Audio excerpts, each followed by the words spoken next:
Hi, I'm Terry Bork. I'm originally from the great state of Ohio. We now live in Florida.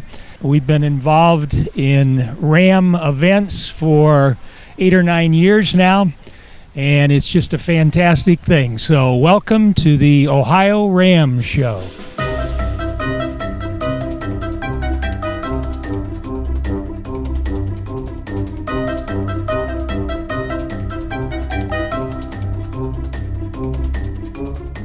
And I am Maria Vasquez, and this is the OhioRAAM Show, a show about cycling and ultracycling.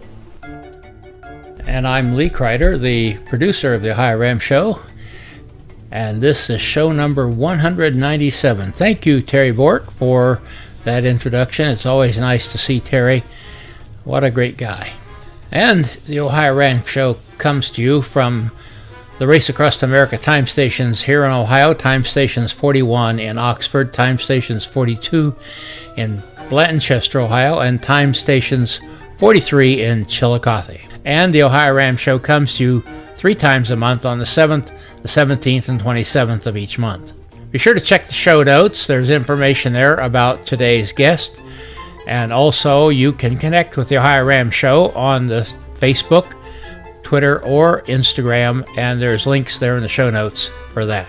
You can also sign up on the website to have notices when a show is published. Today we're headed to Liverpool to talk with Marcus Blagrove, who is a researcher at the university there in mosquitoes and mosquito-borne illnesses. Quite an interesting thing he does.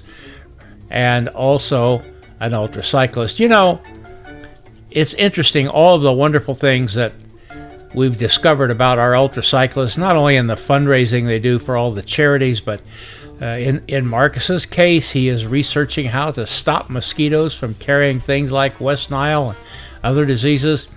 And we have researchers and caregivers. It's really rather remarkable community we're a part of, and I'm happy to be a part of it. So, enough said, let's head on over to Liverpool.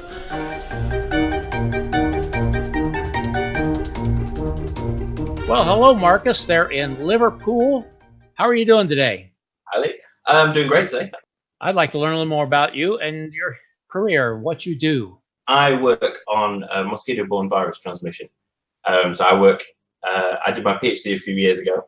My PhD focused on looking at ways to stop mosquitoes from transmitting viruses. So this bacteria that we were working on inside the mosquito, it kind of blocks the virus from replicating inside the mosquito. So then the mosquito is then incapable of transmitting it, even if it's bitten an infected person. So we took the bacteria out of the fruit fly, put it in a mosquito, and found that it did exactly the same thing. So that was my PhD work. Then a few years ago, I finished that off, and I've now moved to Liverpool. And what I work on here is looking at the risk of mosquito-borne virus to temperate regions, so cooler regions. Do you see climate change changing, affecting the spread of these viruses? If you increase the temperature and the rainfall, you're more likely to have more mosquitoes, and also the virus will replicate faster in a warmer environment.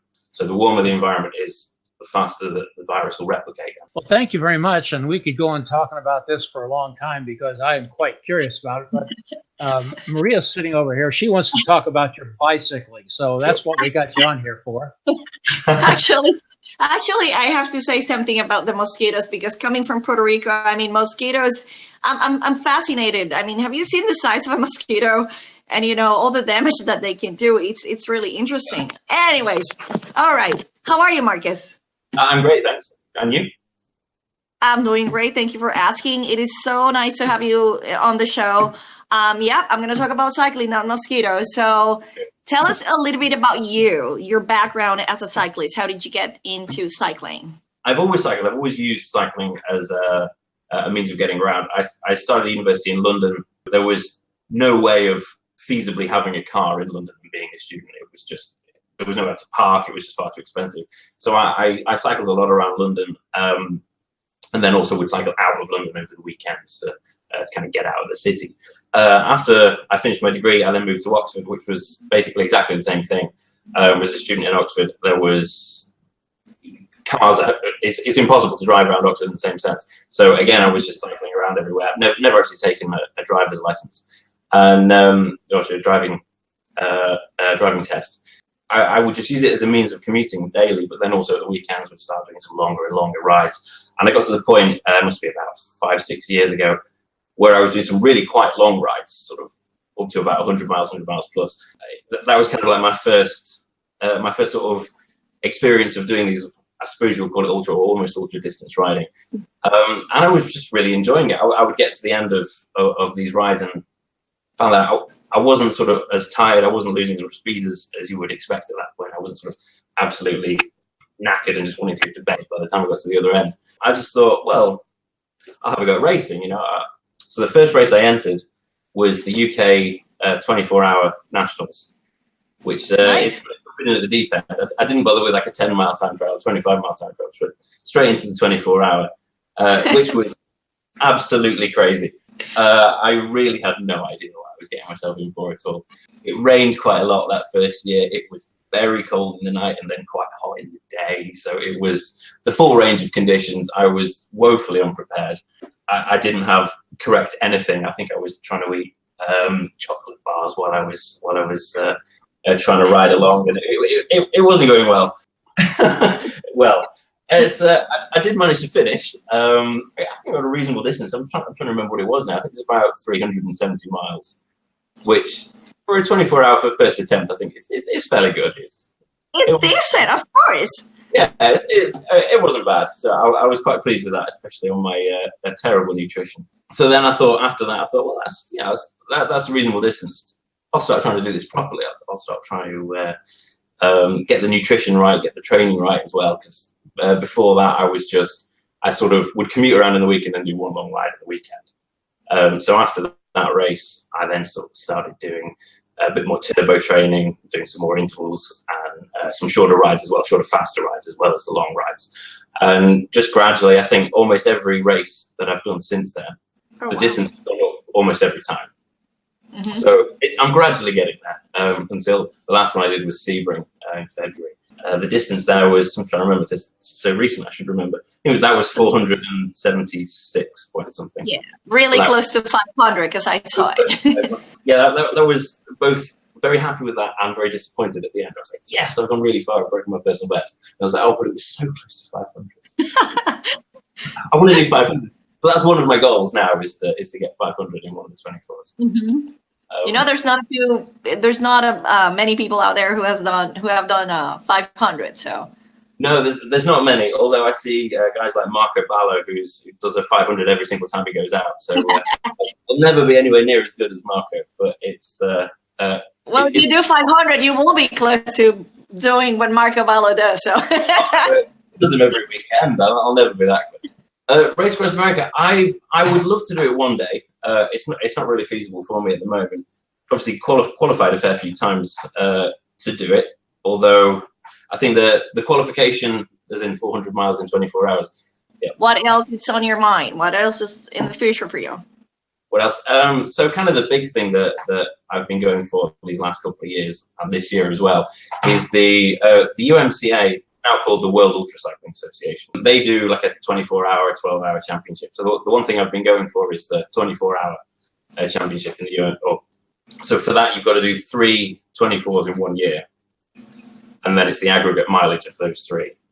So that's kind of what I'm really pushing for this year. Last year it was won by Fabio Silvestri, who beat me by a good 100 or so miles. So I was fair all the way away there. I came 3rd, Chris Hopkinson was 2nd. And then the year before, Marco Ballo did it with 500 miles in every race. So if that happens again, I've got no chance. Yeah.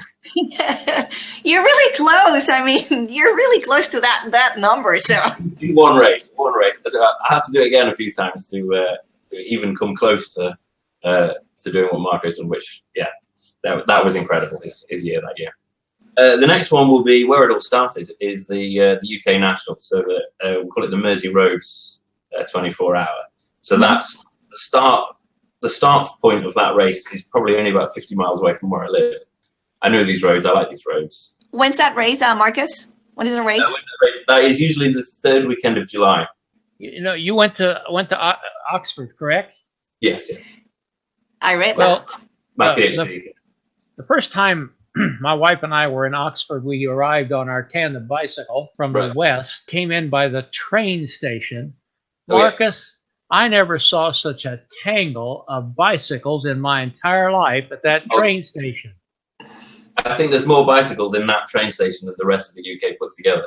There must be, 1,000 rusty old bikes. I'm not sure many of them ever actually moved. I once locked my bike in there, and I must say it did take a couple of minutes to find which row it was in. So there must be about 20 rows of... There are bicycles in there you suggest that haven't been ridden in years, maybe. There's some that look suspiciously like they haven't gone anywhere for quite some time. It's really great to talk with you. Glad we got some bicycle talk in there, not just all about mosquitoes. Certainly wish you well in your cycling, and we wish you well in your research. I think that's very important. Thanks again. Thanks, Maria. See ya. Yeah. Bye-bye. Bye.